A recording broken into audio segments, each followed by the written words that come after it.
Na hizo ndio kumbukumbu endapo Matilda alipokuwa nakumbuka enzi hizo alipokuwa na Manyanya, wakati wanapendana na wakati alikuwa anampa ahadi nyingi na zawadi kemkem na kumwahidi vitu vingi sana katika mahusiano yao.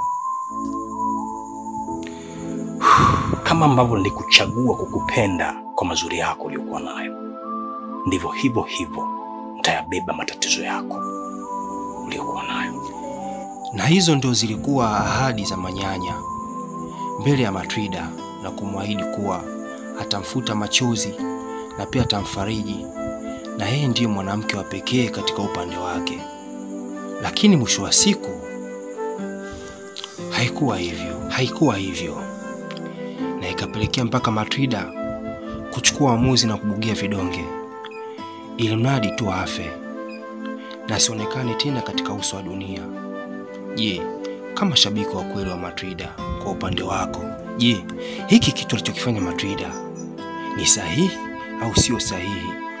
Kwa maana siku zote yote uamuzi ambao alichukua Matilda wa kunywa vidonge na kujiua, yote ili mradi tu amsahau Manyanya, hasimone tena mbele uso wake wala kumsikia tena katika masikio yake.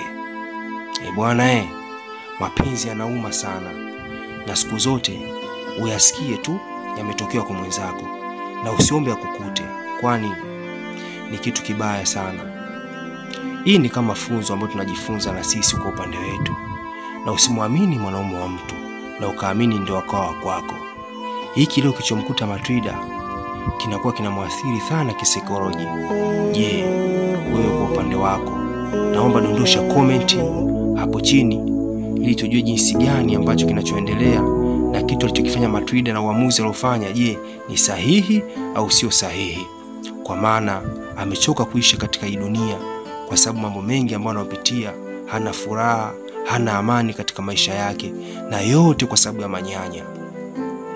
Na amekuwa ni mtu ambaye wa kuteseka sana kwenye mapenzi tokea hapo mwanzo, na ndio maana amechukua uamuzi ambao aloona sahihi katika upande wake, ili mradi tu aepukane na dunia na mambo yote ambayo mtokea aweze kuyasahau kwa upande wake.